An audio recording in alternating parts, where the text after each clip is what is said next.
So we are on to the last conversation, the final conversation of the day. That's a fireside chat with Mr. Sandeep Walia, an Oberoi alumnus and Chief Operating Officer, Middle East and Africa Luxury, Europe, Middle East and Africa, Global Leader, Design Hotels, Marriott International, with over 25 years of international experience in the hospitality industry. Mr. Walia is responsible for Marriott International operations across Middle East and Africa, which comprises over 410 properties and nearly 90,000 rooms in operations. He spearheads the operations for the company's luxury portfolio in EMEA, encompassing close to 200 hotels and residences across several brands under Marriott International portfolio. His philosophy is to have the brain of an entrepreneur and a businessman and the heart of an innkeeper focused on guests and associates. He holds an executive MBA from Kellogg School of Management, a leadership certification from Harvard Business School. He is based in Dubai and is a member of Young Presidents Organization. Welcome to the stage, Mr. Walia. Mr. Walia will be in conversation about his life learnings and career with Mr. Rattan Keswani, a senior hotelier and an industry expert, erstwhile Deputy MD, Lemon Tree Hotels, and President of Trident Hotels. He's also an author of a best-selling book, Check In, Never Check Out. No hotel story is complete without a quote from Mr. Keswani. Over to you, Mr. Keswani. Thank you, Pat. Hey, guys, he needs a big applause. Yes. You've been...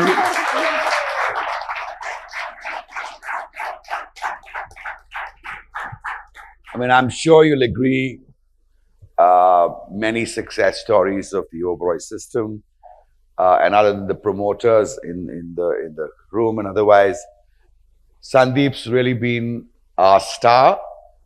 And I would think at that time, and please answer me correctly, you run at least a quarter of the Marriott world. So a quarter, if I was to decide, when does the rest of the three-quarter get completed? I think I'll start with the energy I have right now. The energy I have is of humility, gratitude, nostalgia, and truly being with a family and happiness when I'm here today. And I really mean this, because it feels really coming back to a family. Listen, that's Sister Shivani impact, huh? They're not you talking. No, it is me talking. I really am nostalgic about coming back. In fact, so nostalgic that when I was dining here over lunch, I remembered the two chandeliers. For all the people who have got interviewed for Oberoi School or OCLD here, you would remember that chandelier because there's a big table, you walk, you sit down and you interview, or at least I interviewed with Mr. Oberoi, and it reminded me of the day when I was interviewed and he started talking about Bill Clinton. That was a year when Bill Clinton had just taken over, and he started talking about his policies, and then at the end he says, what's his wife's name? And I said, oh, that's googly now. I hope and you didn't say Monica Lewinsky. No, I said Mrs. Clinton. And he laughed and I laughed and I went out and said, I'm sure he's laughing at me and I'm done. So absolutely, pure nostalgia. But a warm welcome. We've been trying to get Sandeep over for a long, long time. And I'm delighted to share the stage with him. Sandeep was with me in Simla, which was my first hotel a long time ago. And he had a great career here and in Mumbai, if I recall right. And then he went to Egypt. And I still remember a call he made to me when he was contemplating moving at that time. And he had a couple of brands of choice. I think we discussed Four Seasons as well as Ritz-Carlton. And my answer, I think, to him was, I can't advise you between the two brands. I don't know too much about them. The world says they are better than where you are, but I hope you're ready for what that would bring to you. And he's showcasing not just ready, he's taken over their world. So congratulations again. Thank you so much. So, to get to the bone, what really triggered that thought to say, it's time to go? I think it was, first of all, if I come back to Oberoi days, it was almost about 9 years I spent here. And I think what Oberoi's taught me was to be an innkeeper. And I think if we really go back to history and look at how our business started, it was purely when there were no mobiles, clearly. Travelers would just travel and they would walk around, kind of going from point A to point B. It would be night and they would stop and they would go to somebody's house where a light was there, and the couple welcomed you, warm welcome, a great shower, a clean bed, a warm meal, good authentic conversations, and they would leave the next day giving something to the couple. And that's truly how innkeeping started. And I think that's what I learned when I was at the Oberois. But it felt like, reflecting back, that it was learning how to have that heart of an innkeeper. Mr. Oberoi and you, at the beginning of my career, kind of made sure that I had the brain of an entrepreneur to keep thinking about the business. But it felt like one had to get out of a comfort zone. And that's exactly when I thought of, or Oberoi actually sent me to Egypt, and I started working there. But it felt like really getting out of a comfort zone. But I think I felt that time that the reward was amazing. And that was the time when I got the call to say, you need to come back. And I had this choice between Four Seasons and Ritz-Carlton. And it felt like this journey isn't over. This journey of breaking the mold and getting out of the comfort zone kind of continued. And I think it's come from my childhood. My father's in the Air Force. We kept moving every few years. So it felt like it was time to continue to move and keep learning. It was also a time when I recollect, I don't know who all had gone on that trip. I don't know if some of you remember Ingo Schroeder. Mm-hmm. And he said, I'm taking some of the leaders outside to showcase how other hotels work, how other hotel companies work. And the list looked like Four Seasons and Ritz-Carlton and Mandarin and everything else. And it felt like, one needs to go and work there to learn and kind of bring it home. Yeah, true that. So I think Debu's here. He was on that first trip that went out. Ranveer Bhandari was there. And amazingly, Parveen Malarkar was the only lady with us at that time. But the moment you stepped into this new zone, what hit you in the face to say, whoops, don't know this? Wish I had learned it, or wish it was a part of the Oberoi system that I came from. I thought it was very good. But these 2 or 3 things, I don't know. I think as I said earlier, I think the Oberoi is amazingly focused on guest and quality. So today, all the businesses I look after, obviously I don't, my people do, right? One has enough good leaders in place to kind of be looking after the vice presidents who look after maybe whether it's Europe or Africa or Middle East or design. But I think there's one discipline which I have reporting to myself, not through the vice president, but directly is quality. And I think it's a learning again, which has stayed from Oberoi Hotel. So that was pretty clear. It was very good in terms of innkeeping, knowing the numbers, quality. But I think moving to Ritz-Carlton, the culture piece was even multiplied multiple times. And I want to kind of lean on to, Mohit had an amazing panel and he spoke about, I don't know if Mohit is here. Maybe he's doing things he can't empower too. But it is that culture which I felt was something I was not ready. This is a true story. So I quit from Oberoi Hotels. I'd signed with Ritz-Carlton in Egypt. And I don't know if some of you might remember, but there were 8 bomb blasts in Egypt, right, in Sharm el-Sheikh. That was the week I had resigned and I'd signed at the Ritz-Carlton. So it felt like I'm on this boat with 1 foot in Oberoi's, 1 foot at the Ritz-Carlton, and again the boat is moving and I'm going to fall down. So I called the GM of Ritz-Carlton that day and I said, I hope everybody's fine.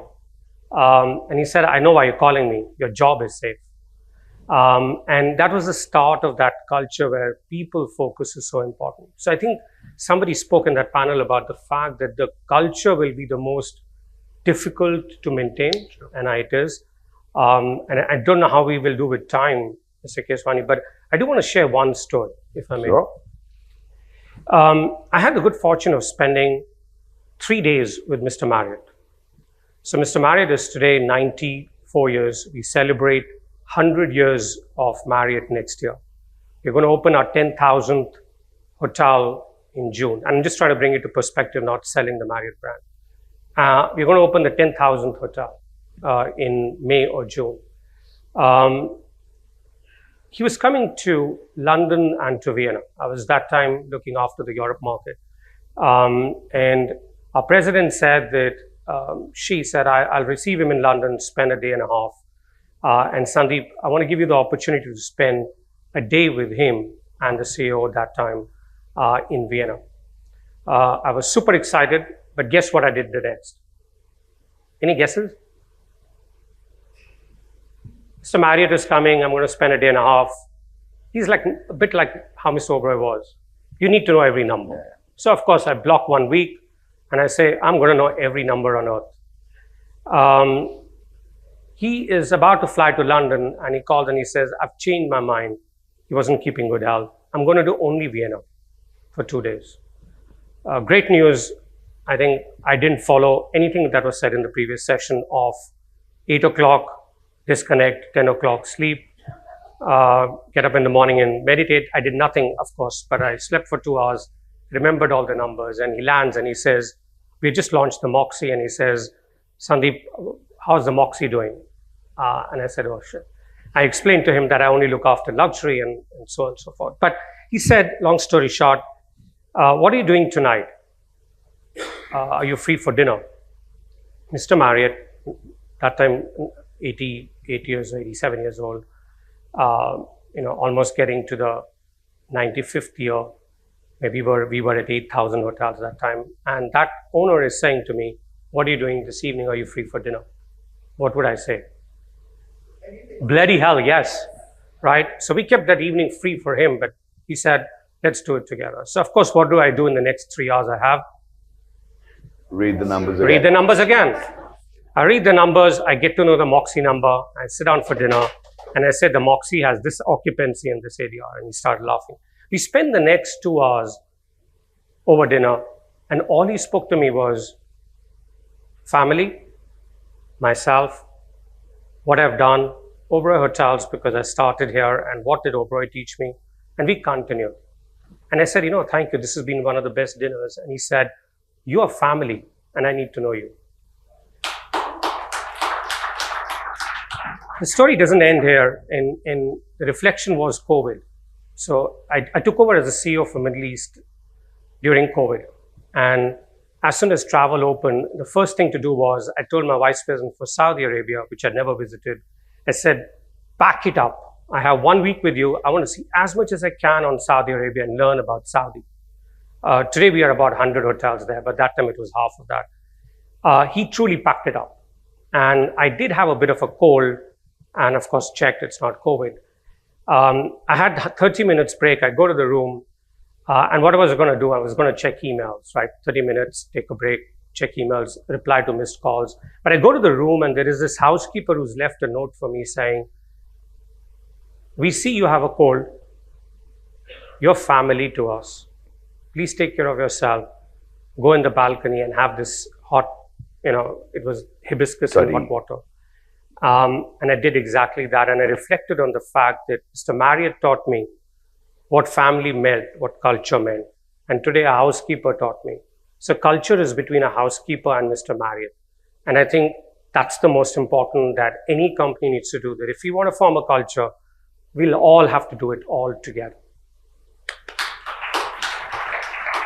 So I'm not sure how many people in this room were present during the creation of the Oberoi Hotel's mission, vision, dharma, many, many years ago. But the precursors to that was looking up the best mission value statement. And that's the time I first heard about, we are ladies and gentlemen. serving ladies and gentlemen. And from there, the MVD came together. I thought I'd introduce him by, calling out his designation. But I thought I'd sound like Shankar Mahadevan in that endless song because I'd kind of lose track because then he'd say, no, one more brand just got added 15 minutes ago. So explain to us how dealing with so many brands, so many locations, how do you keep track of the next guy you're going to meet, the owner or the regional head, and what's that brand, what's the individuality that you have to keep in mind so you don't mix it up with the other one. I'm sure it gets mixed up. Like wearing two colors of shoes. Yeah, I think first of all, it's about people. People kind of truly make the difference. If you're saying so many brands, and I think Gaurav also alluded to it, that yes, at a certain level of leadership, it's an umbrella, but you need to be focused on each brand separately. It's almost like a swimming pool where you're swimming, and if it's the people from the outside looking in, they're seeing you swim in one lane, but below the water somewhere kind of is merged too. And I think that's where the balance needs to come in, that on the top, we are focused whether it's guest experience, whether it is the product, whether it's, for example, an addition in the lifestyle space and St. Regis in the luxury space. And now we just got into the wellness space with the brand that we got into a month back. All that is like the top of a pool. It is absolutely the exact swim lanes we need to be in, from experiences for a guest, from a design, from all that we stand for. But it's only a few layers down that there are things common. Yeah, but how do you remember the top 3 differences of each? Because in the morning, you could be meeting a potential owner for a brand. And then the afternoon, you could be meeting somebody else. There are many brands and each of them have their soft and the other harder attributes. How do you have so much clarity? Because I'm being a little critical now from a guest perspective.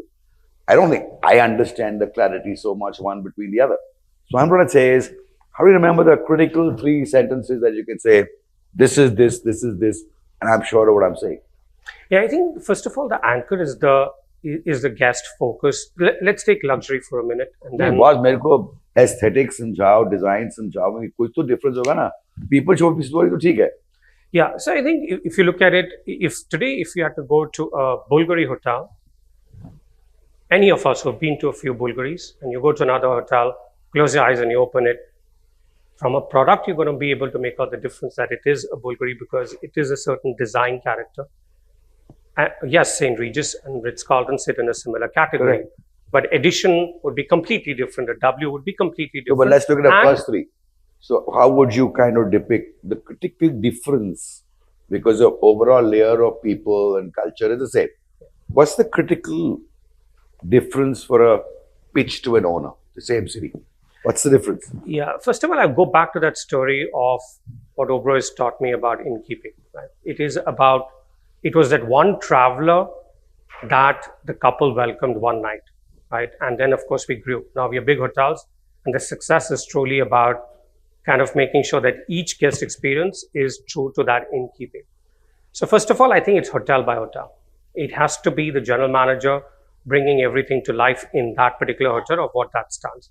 If I would have a clarity of the different brands, I better, otherwise I wouldn't be representing them. But what's more important is that when you go to a W or an Edition or Ritz-Carlton, feel what that brand stands for. So from a brand differentiation, I think it's more happening on the property level. Okay. And we are kind of course, explaining it to the owners of what it is and what they are getting into. And today we have owners who are doing across. Correct. They're doing luxury. They're also doing a Select. They're also doing a Moxie. They will also get into the wellness space because we feel that they want to get into it. So I think it's it's like culture. Everybody needs to live it from top to down. Stepping back, at least while I was at the Oberoi hotels, I knew nothing about management or owners and the whole business. Some of the people in the room have had some experience, but the others still in the Oberoi hotels, there's still a particular method. You've done managing owners, if I may call it, with different brands. Russia, which must have been very interesting. Europe, you were based in Germany, if I recall right. UAE and the GCC works in a particular manner, though the Saudis and the Emiratis are different. And then you've got Africa with you. What's the difference in the methodology? Do you see anything that's one different to the other? Because I found, at least in India, that owners and behaviors and conversations were different. Yeah, I think it's some things are common and some things are not. I give an example. I was moving from Egypt to Russia, and everybody said, "Why are you excited? You're going to a place which is cold. It's cold weather. It's cold people. It's expensive. What are you excited about?" Today, if I was in trouble, some of the people who are on my speed dial are one or two of my Russian friends. And this talks about the fact that we try to bucket people in a Russian is like this and an Indian is like this. I think people are people, relationships are relationships, and I think that's the most important, connecting with them. Yet, you're absolutely right in some ways. If I go to Middle East and the owner is a ruling family for whom that hotel is, and let's not discount the profitability and finances, that's a given. Keeping that out. Yeah. Keeping that aside, which is a common factor, for them, it's a trophy asset. For them, it represents them. I remember during COVID, we took a common approach of saying, all right, we're going to cut on a few things. Let's be honest, we all cut a few things when the occupancy and rates went to what they did. And one of the owners in Middle East went to his own hotel and said, "How dare you do this? This is my name on the building." Yeah. And a fund in Europe said, "Thank you so much, because you are taking proactive steps to kind of make sure that the profitability to a certain extent is protected." So I think, yes, there are differences, but I would go back to the fact that relationships and people and that connection is the most important. Which brings us back. You must be having to travel hell of a lot. How many days in a week are you traveling? I feel almost guilty saying this after the previous session, but currently it is about 3 weeks out of a month. Oh, you still get a week at home. Yes. I live pretty well. I don't know if Kriti will agree to that, but yeah. Yeah, so that's the next question. How has Kriti and your daughter managed with this one lifestyle change? Right, because you like only with the sheikhs nowadays, the pretty people, and then you're always out of home at least 3 weeks. How have you managed to balance it out? Yeah, I'm not the best example of work-life balance, if that's where your question is going. Okay, let me stop you there. So just for people who don't know, Kriti is also SHM or OCLD. Worked here, I remember, Yes. Sales and training, if I recall right. But I think she went into learning how to bake in Russia or in Europe, and she was teaching Russia, that kind of stuff. She's a fantastic photographer, whether it's wildlife to temples and ceremonies. And she's a health teacher. What do you call them? She got into yoga and Yeah, yoga. So this is all the new talents. So did she take up all that because she said, "You do your own thing, I'll do mine"? no, I think it was a good harmony. Yeah, she is from OCLD, and I just called her when I walked into, we used to call it TOND that time, or TON, but the Oberoi, New Delhi, and it has been so nostalgic. I still remember, I am of the era which had no mobile phones, and I remember my first boss in the Oberoi, New Delhi, sitting next to my left, came and gave me one pager, and I felt this is the most important day of my life. I've achieved it. I have a pager. And I still remember I used to walk around with this jacket kind of slightly open so people could see I have a I've pager. got a pager. Because I'm so important now that people need to reach out to me. But there is a lot of stories in this hotel, and one of them is that I did find my wife here. And I think I'm fortunate enough, is what I was going to say, that we both found a balance and a harmony. She was with Oberoi Hotels when we moved to Egypt. Our daughter was 1 month old. Talk about getting out of a comfort zone. And she kind of came there and started her own baking business, and then she continued in Russia. And Germany, but at some point she said, you keep moving every few years. And we agreed that she would focus on her hobbies and love, which was photography, wildlife in particular, and yoga. So I think one needs to have a good partner to kind of appreciate that these are your passion points and for me to also understand, I'm giving kudos to myself now, but for a minute, to kind of say that I recognize what she wants in terms of currently what she's doing with her hobbies and taking it to the next level. So I think it's understanding each other, which is important. But for me, it's been going because I think it sounds very cliche. And now if, thank God, Mohit is not back in the room, he would have said, he'll start ringing the bell. But I truly mean it, as it might sound cliche, but if you're enjoying what you do, which I truly do, Right. And the proof of the pudding is my daughter asked me saying, if you had to go back in time, what would you do different? And I said, I would do it all over again. Wonderful. The way it is. And she is in the hospitality business. She joined hotels. Yes. Okay. But would you start again with Oberoi Hotels? Yes, or absolutely. would you do it differently? Absolutely, I would. 100%. Okay, so maybe, how should I say, a bit of a tricky part here.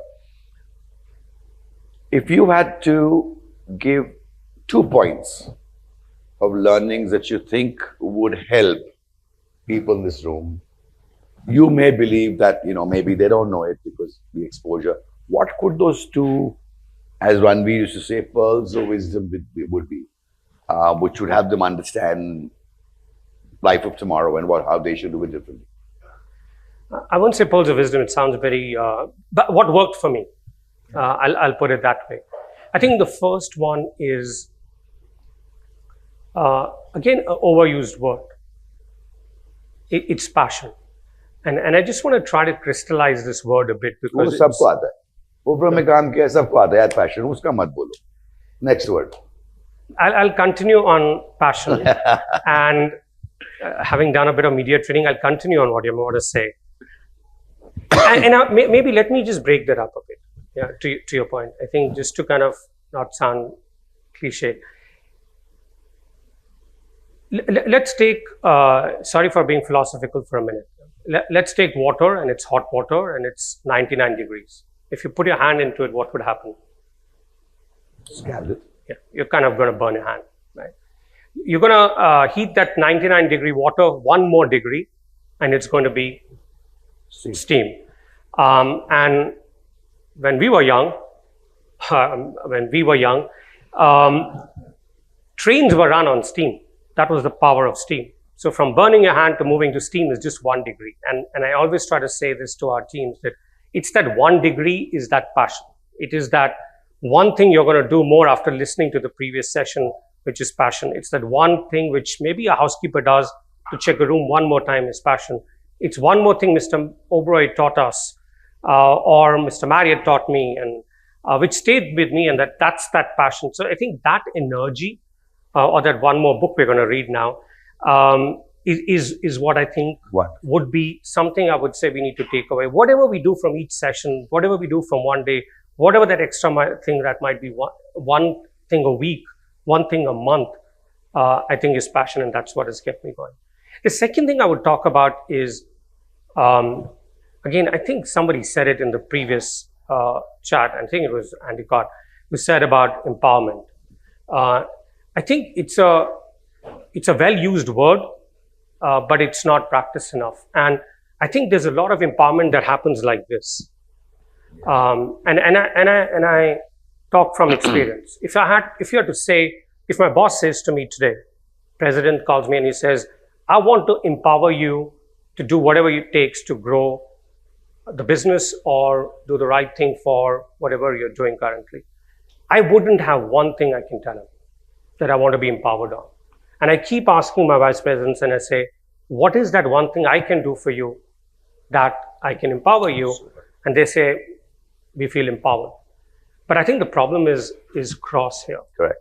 And I think if we can, in our organizations, if in our hotel, if in our company, if in our whatever we are looking after, do this cross-discipline empowerment, and not that one can't just sit down and decide. One needs to go to HR and go to finance or go to or the finances to go here, or they have to call. I think this empowerment is equally important, and not only this. I think that if you can create that culture in a hotel, in a region, in when you're growing, especially, I think that's really helpful. Super. So if we were to divide your world in 4 parts and taking what you guys call Greater China out, there would be 3 regions left, or would there be 4? If you take out Greater China, we are 3. So we are US. So, hold on. So, ladies and gentlemen, most of you might be in the know. The head of the US, etc., is an Indian by origin. Correct, Satyanand. The head of this world, which again is a huge list, is Mr. Walia. And then the Australasia net of Greater China is also a gentleman of Indian descent called Rajiv Menon. So I think Indians have done very well, and I think we should give each. Now, which one are you going to dislodge first to take up half the world? And let's give a timing to that one. No, I said this to you at your home last time, so let's hear it. For me, I think it's been the fact that I go back to, if one gets into a comfort zone, I think it's time to move, but I'm not in the comfort zone right now. And I'm very much enjoying what I'm doing. And I'll explain why, because it was a few years back taking over Middle East. And then one took over the luxury business for Europe, Middle East, Africa. Last year it was Africa. And this year I'm super excited about design hotels. Yeah. And just last month we got into the wellness space. I mean, we felt in our luxury spectrum, we do have Bulgari at the highest end, and we have the St. Regis and Ritz-Carlton. We have the lifestyle, we have the Edition and W. From a collection brand perspective, we have the luxury collection, and then an entry-level luxury is JW. But we were not represented in wellness. And if you really look at it, I mean, every trend report, everybody talks about wellness. It's $7 billion, growing 10%. File designation ko change karo, just bola lamba ho gaya. Name this? No. So we got into a joint venture last month with a brand called La Fay. It's a brand out of Italy. It's today in Lake Garda. 2 hotels are open, Lake Garda and Dolomites. We have 1 opening each happening, moving next year in Tuscany and Puglia. And we will be officially kind of doing a big launch during ILTM and kind of growing that piece. So I think the world, yeah, I'm okay. I'm enjoying what I do. So at the Red Sea, when you told me you were last sitting with the astrologer or the palmist, I don't remember which one it was. Had he kind of forecasted this for you? No. And if he had, what would you have told him? I think for me, to become a GM was the ultimate. Usne kya bola? He said you'll do well. That's all he said.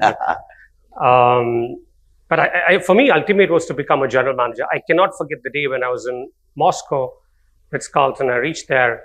I closed the GM office and I said, after your pager incident, of course, that day I felt I've done it. But it felt like I've achieved what I had to. But it's been a wonderful journey, which has kind of taught me a lot. But I think Moscow also taught me a lot. I don't know how many of you been to Russia. I was in Russia when I think it was 15 years back, approximately. And that time, not today. Today, I think Indians are spending a lot. They're spending a lot on experiential luxury. It started with product, now experiences, now both. And it's in India and outside. But that time, 15 years back, if you try to go back in time, it was a lot about tomorrow. You know, you earned, you saved more. If you had kids, you kind of thought of having a house for them, and it continued. And here I go to Russia, and it was the first month of opening, and they said you need to pay salaries in cash. And I said, I come from the Marriott world, and it's a US company, don't reflect on the leadership today, but there's a lot of compliance issues. And we cannot be paying cash. And they said, it's going to fail if you just do transfers. We did that. We put 6 ATM machines at the back in the heart of the house. In the first hour, first month, the ATM machines were empty because everybody had withdrawn cash and gone and spent it, and they wanted to live for today. The cafeterias used to do used to be double occupied from the second week because they'd all spent their salary. And what I'm trying to get to is that country was that time all about today. And I came from India, which was all about tomorrow. And I think balance is somewhere in between. Well said.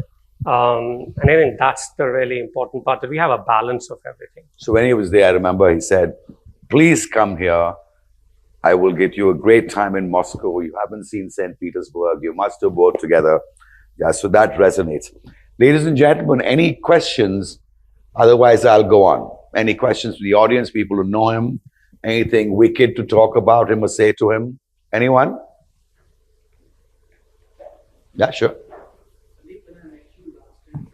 Baki piche, we can't hear. Give him mic, please.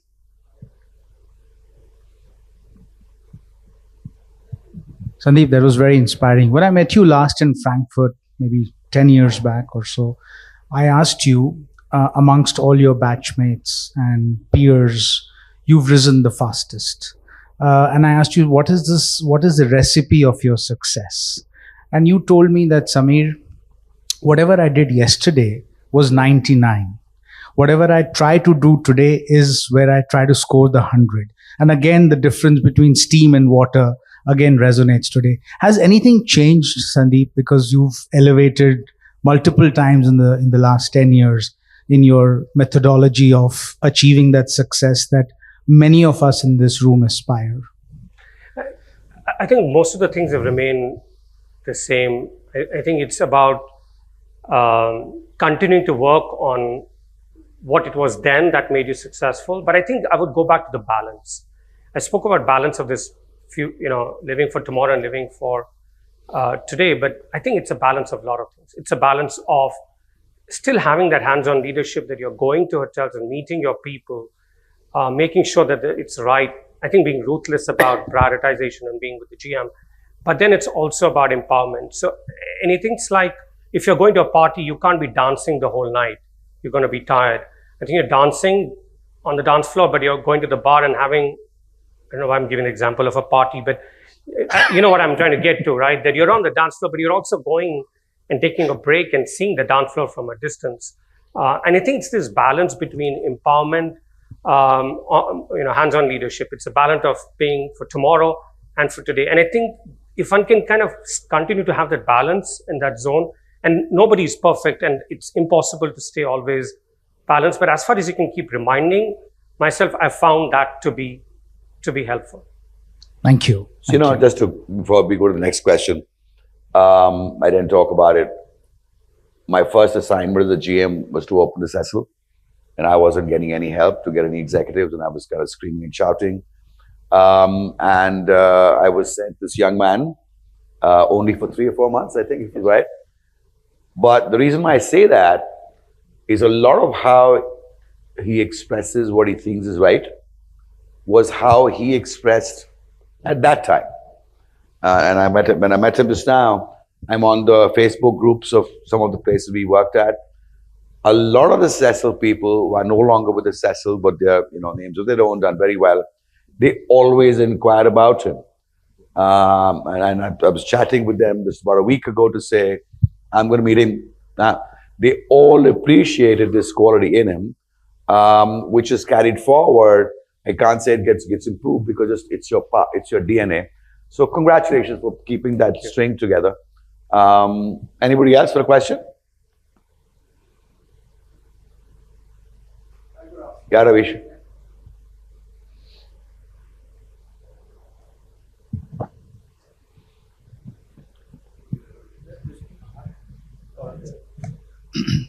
Hi, Sandeep. For the position and the geographies and the number of people that you manage, my question is a little India-centric. We've seen a lot of success of Indian general managers, crossing the shore, going across. What is your one big message to aspiring general managers? What is it that they need to? And I reflect back on many years back when Arthur Andersen as a company used to be, and Vijay Sahani as a partner. And one thing that he used to say that, we get very smart Indians who are intellectually very, very smart from IITs and IIMs. But the only thing that really is a downside is that the Indians don't have exposure to travel to the international shores, adapt to ways that are outside. Do you still see that the Indian general manager who goes across, is he today as competitive, exposed, or is there a requirement that they really need to look at to stay competitive in this? And you are one great example, I'm sure, that people look upon. But what would your big message be to aspiring general managers, those who really want to also find success outside the country? Yeah, I think first of all, I would say... Sorry, Ravish, not the existing Oberoi. Huh? You're telling them how to move away. Very unfair. No, not to. This is country at large. Yeah, first of all, I would say that GM is actually one of the most important. I mean, sorry, it doesn't have to be GM only, but really across, so how do Indians stay competitive? Yeah, I think just if I had to stick to the GM, first of all, I think that's the most critical position in a hotel. I think that's like, we were saying earlier, Absolutely. Everything comes to life in a hotel. And if the GM treats that as their home, welcoming guests back, I think half the things are sorted. But coming to your question, I think a lot of things come naturally to Indians. So we find a lot of Indian leadership in hotels doing very well, especially when you look at Middle East. And I think that's because there is a ingrown culture of hospitality which comes out. And there is a sense of humility which somehow, I don't know, and this is, if anybody had to ask me, what is one thing that puts you off, and that's arrogance. And somewhere in between, I think luxury got connected or associated with, people being arrogant. And I think that's where people didn't do well. But that's something on the other side, it's very natural that people are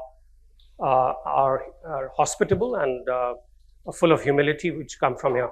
I think to your question, Ravish, today exposure helps, but I would divide that answer geographically a bit, because Europe is slightly difficult with visas, and therefore it gets into a bit of a technical zone where if you have more experience, it's a bit easier to organize visas for somebody coming with an Indian passport. And it's purely a technical thing, nothing to do with a quality. Whereas if you look at Middle East or Africa, it's much easier to do that. So therefore, that's how I see a lot of Indian leadership coming to Middle East and then going to Europe, purely because of this technical piece. But I think more and more, somewhere to your point earlier, I must say it feels super proud to be from this country, because we're seeing so much of leadership in every part of the industry or discipline or businesses across. We're seeing a lot of Indians take over that leadership. So great examples, and I don't think there's any thing that just stands out which needs to be separated. I think people are people and relationships are relationships, and all these qualities we spoke about are what kind of needs to be brought on the table. On that positive note, ladies and gentlemen, join me in felicitating Sandeep Walia once more. Well done. Very proud of you. Have a lovely evening. Yeah, I think more than clapping for me, we should maybe just stand up and applaud to Oberoi Hotels, because it's the only hotel company which has an Oberoi school, Oberoi Center, and has what it does. And it's this club which and a family that brings it together. Thank you, Arjun. Thank you so much.